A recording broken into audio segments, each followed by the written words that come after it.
taking it back, way back. Flashback Friday with Sentinel Alumni. It's going to be fun, insightful, and downright entertaining. Back with another Flashback Friday, and this Friday we are with Heather Mooney. Heather, how are you? I'm excellent. How are you, Jeff? I am doing great. Thank you for doing this. You know, we have a lot of fun with alumni, and this is just getting started, but we've got a lot of great feedback, and a lot of people wanted to do this. Some have not. This is not everybody's cup of tea to sit in front of a camera and talk. It's a little nerve-wracking, I'm not going to lie. Yeah, but you know why we do it. We want to highlight you guys because you guys are the foundation of what we are today. So Heather Mooney, formerly Heather Acton. Yes. Is that correct? Yes. Now, some people may know that last name, your maiden name, because... It's kind of a legend around ECS, yes. And yes, my dad has been around. He's still around ECS, still subbing, but he taught for 35 years. He was teaching here before I was born. I had two older brothers and an older sister as well that came through ECS. And also some alumni will remember my mom as well. She taught, she was the bookstore manager here. She was here for 9 years and did a little bit of teaching as well, subbing, kind of filled in wherever she needed to. Now, Heather, your dad is obviously, he's a math guru, basically. Yes. Right? Mm-hmm. So you had no choice. Before we get started, you really had no choice but to go into really a teaching profession as a math teacher. I mean, it was you were destined for it. It really was in my blood because, like I said, even my mom was math related. So yes, and my dad was a big influence for me. He taught me everything I know as far as the teaching aspect, and he's no choice, I guess, no choice. But I mean, we grew up with an appreciation for math and an enjoyment. So that's kind of how it trickled down to me. Which is really cool because you graduated from ECS in 2005. Mm-hmm. Is that correct? Yes. All right. Not too long ago. It's getting to be a few more years now. But not too long ago. And you actually were able to be a teaching peer with your dad. Yes. Because you are a teacher here at ECS now. Yes. And how's that going? It was everything when I first started teaching. The fact that he was a couple of doors down, just down the hallway from me, to be able to go to him with anything that I needed help with that first year of teaching. I mean, you can't buy experience. Mm-hmm. And he really was the number one mentor in my life when it came to teaching. Yeah. Mm-hmm. Now, some would say that it'd be odd to have a family member in the same building where you're working or whatnot, but it's kind of unique, and ECS is like that. We have had several family members that have been in the same building at one time, right. And you mentioned one of them as your favorite teachers. I believe you did, mm-hmm. the Morrises. Yes. So they had a big influence on your life. They did. A spiritual aspect, just a kind of a friend aspect, because I got to teach with them coming back as well. So that was a big adjustment, getting to know them as Steve and Susan, yes. and not Mr. and Mrs. Morris. Yes. And they were also very instrumental in my early teaching years of just guiding me and helping me, giving me advice, things like that. So, I mean, I've known them pretty much my whole life. So I always thought of them as like second parents to me. And so it was sad to see them leave ECS this past year, I guess it was. Yeah. But they super came excited. back as subs, I believe, for 1 year. Yes. And mm-hmm. Steve said, I asked him, he had gotten, not to make this about the Morrises, yeah. but when they all retired, they actually got this really cool packet with a neat cup that had an mm-hmm. inscription on it. Yep. So when he came back, I said, "Hey, are you going to give the cup back this year?" and he just shrugged me off. But anyway, they're doing really they're great, good though. people. Yeah. They're in Tennessee now. They are, and Is I that just correct? chatted with Susan the other day. Oh, and that's they're so just good. over the moon, happy up there. Wow, that's great. Good for them. They deserve it. You also put down as your dad, obviously, not as only your dad, but as one of your favorite, most influential teachers, mm-hmm. and then also Tricia Stout. Yes. And you had something here. You said she was really a big influence with you in fine arts, which you were part of the choir. Mm-hmm. And sorry for looking at my notes here, but you have some really cool things. You were in the musical and then obviously in choir as well. So what was it about Miss Stout that really kind of helped you and supported you and really was you see her as a mentor? Well, Mrs. Stout I should say fine arts it's a big part of my life. So going back to even my dad, he was actually just as much into music as he was math. So music was I did not know that. Yeah, that's a huge part of my life, even still today. So growing up and being a part of the musicals, even from a young age, this was back when the musicals were an all-school musical.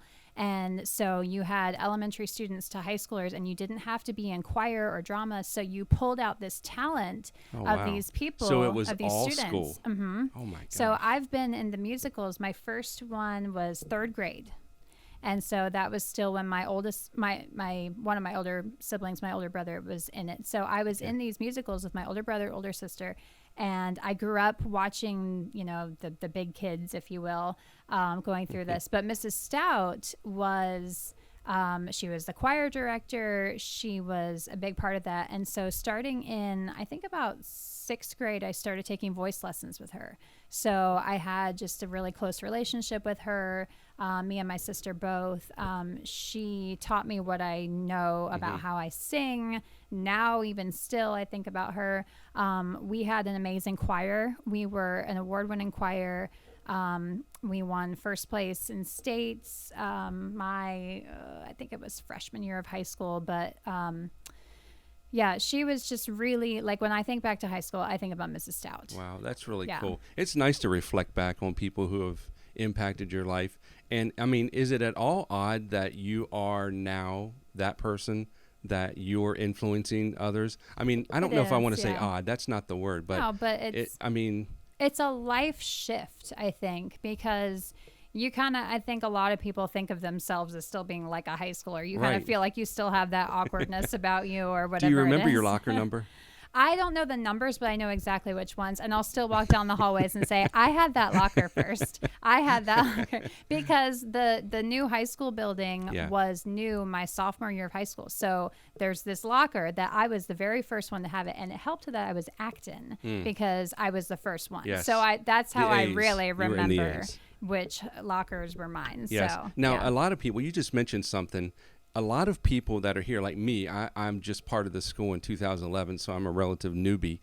But we don't realize that high school was really new. It really is. I still think of it as a new building. Yeah. I mean, I remember when this administration building that we're in right now, I remember when that was new. I've been around ECS pretty much since I was born. I started in K5, started coming here, but my dad was teaching here before I was born. Yeah. So I've been around for a long time. Pardon, I'm going to adjust myself here.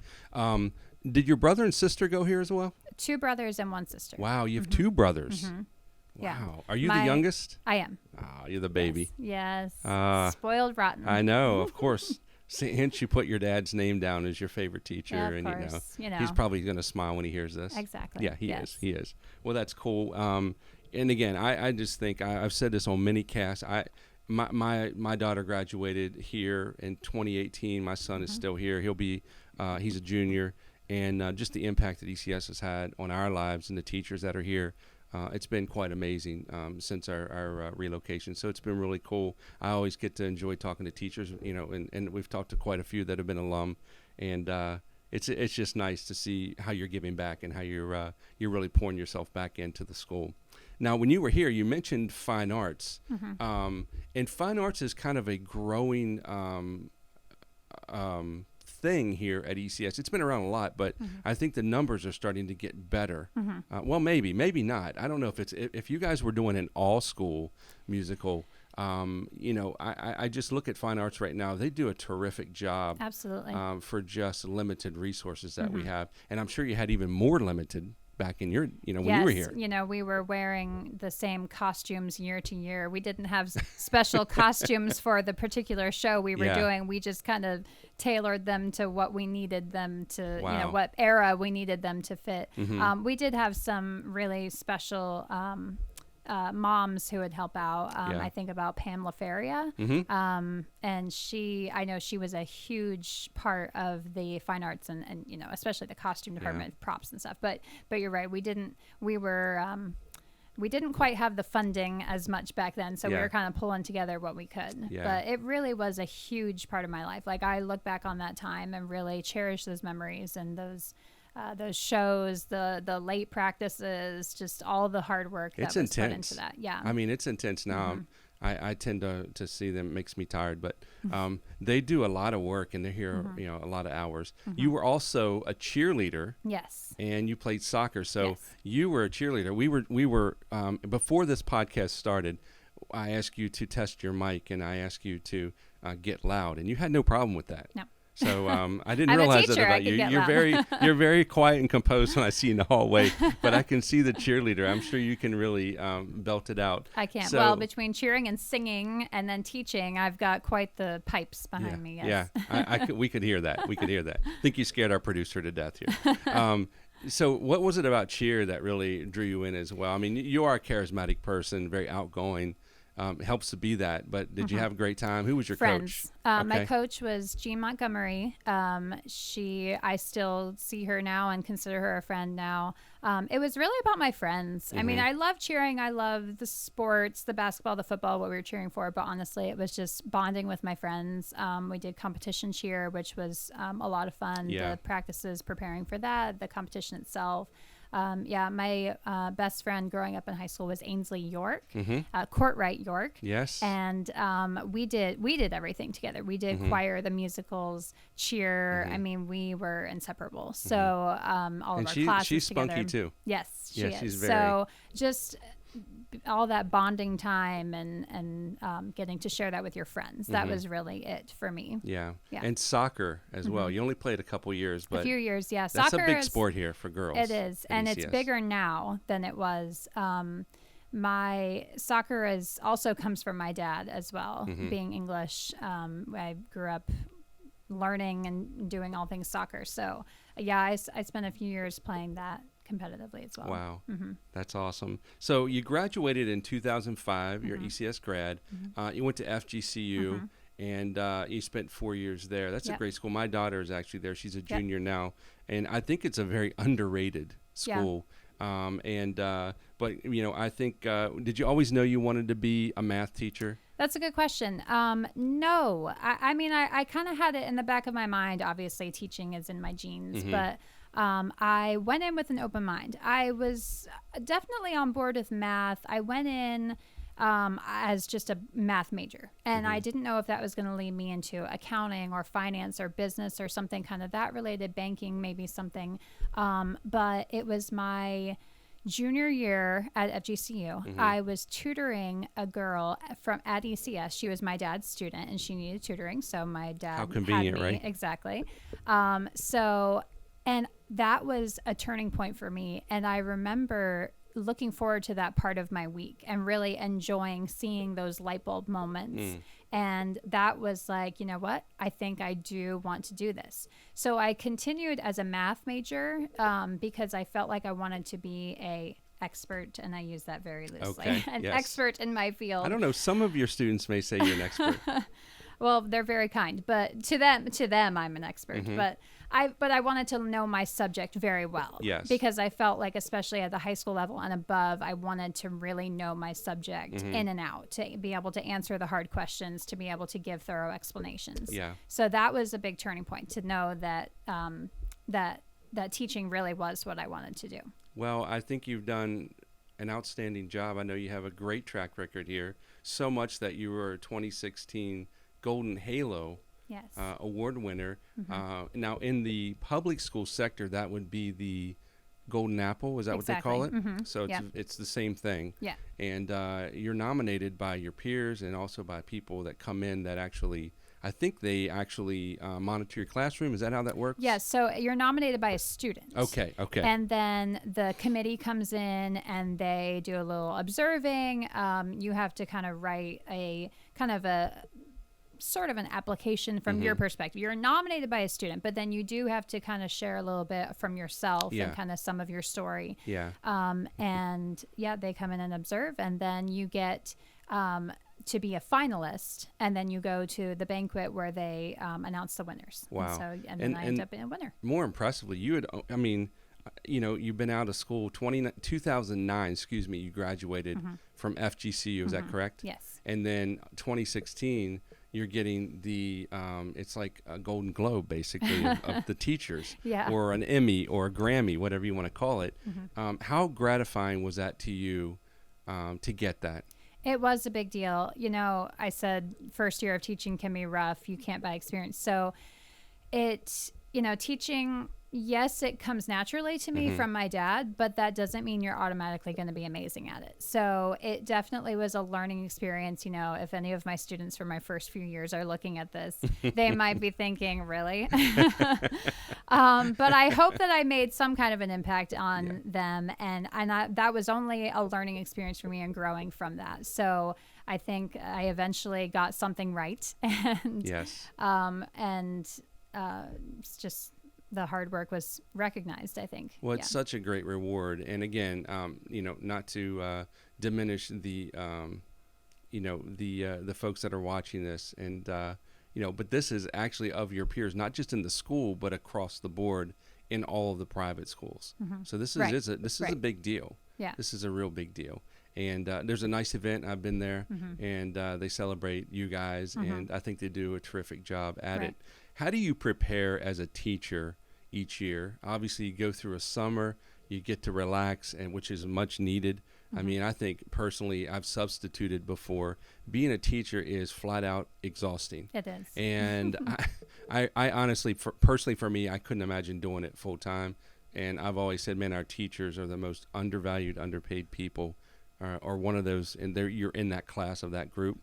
But how do you prepare, enjoy your summer, but still thinking about the next year? Yeah, well, we have a general idea of what we're going to teach the next year, but sometimes there's surprises thrown at us over the summer. Things change, and it's nobody's fault, or nobody can help it. Yeah. So suddenly we're thrown this new class. So now you have to teach this, Algebra 1 or whatever it is. So, we do the best we can. And we go in with a good attitude. We're always praying over our students over the summer. And, even though we don't know exactly who they are. Yeah. And my favorite part of every new school year is my returning students. I have a pretty good group. Like the honors group 10 through 12 is who I keep. So my sophomores, juniors, seniors, I get to see them through to senior year. And that's really special to me, for them to stick with me and for me to have those returning students and look forward to that. And sad when they graduate. Yep. Exactly. I know not just my daughter graduating, but students that have been here since I've worked here, seeing them move on. It's a great thing, but it is kind of sad because you get to know them. Yeah. Obviously, you get to know them better than I do. Right. But I think anyone who works here really is a mentor in some kind of way, and that's how we at least approach it.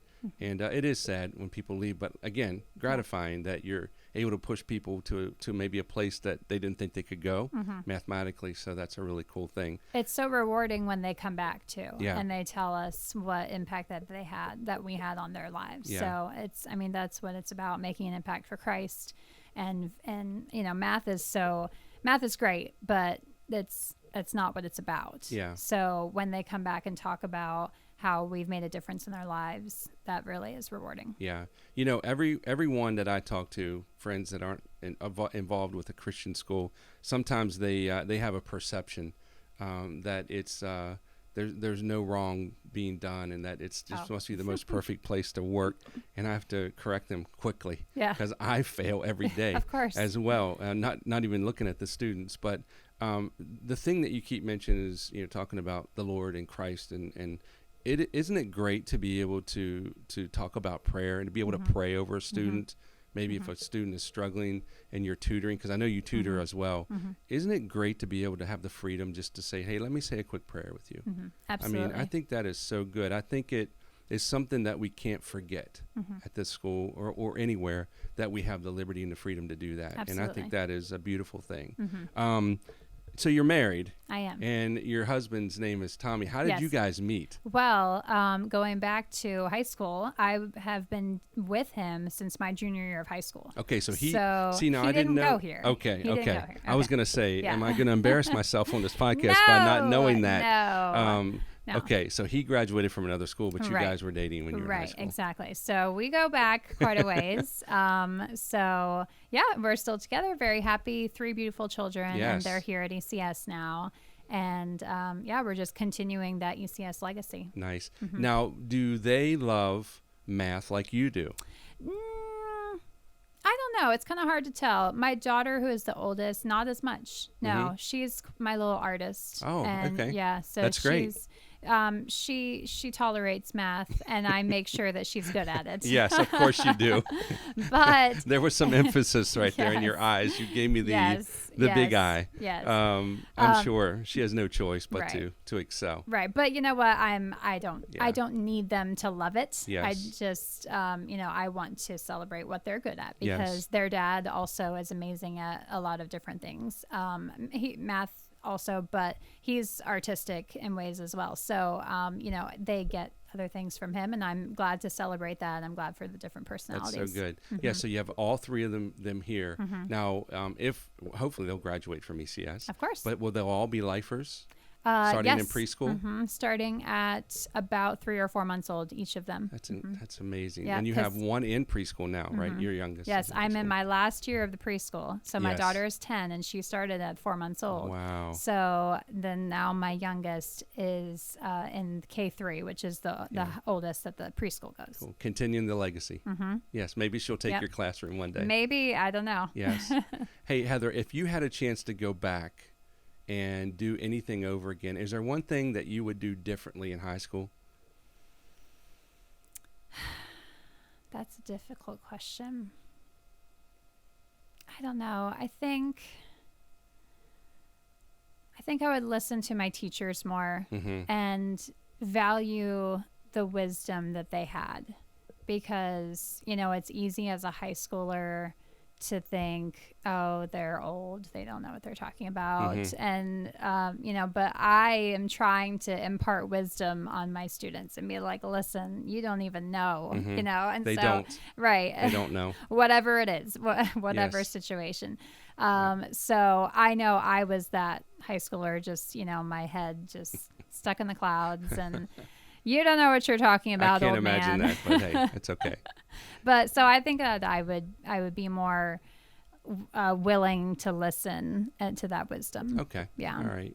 Well, thank you for being a part of the show. Absolutely. And Thank you for having me. Yes, Flashback Friday is to celebrate our alumni. And if there's any alumni out there, if you're watching this and you want to be on the show, please reach out to either myself, Jeff Blair at jblair@goecs.org, or Jennifer Ramirez at jramirez@goecs.org. This has been a blast, and I appreciate you stopping by. So tell a friend, tell somebody that might Sure. be nervous about doing this. Sure. That it's no big deal. It's a piece of cake. Piece of cake. All right. Awesome. Flashback Friday, ECS.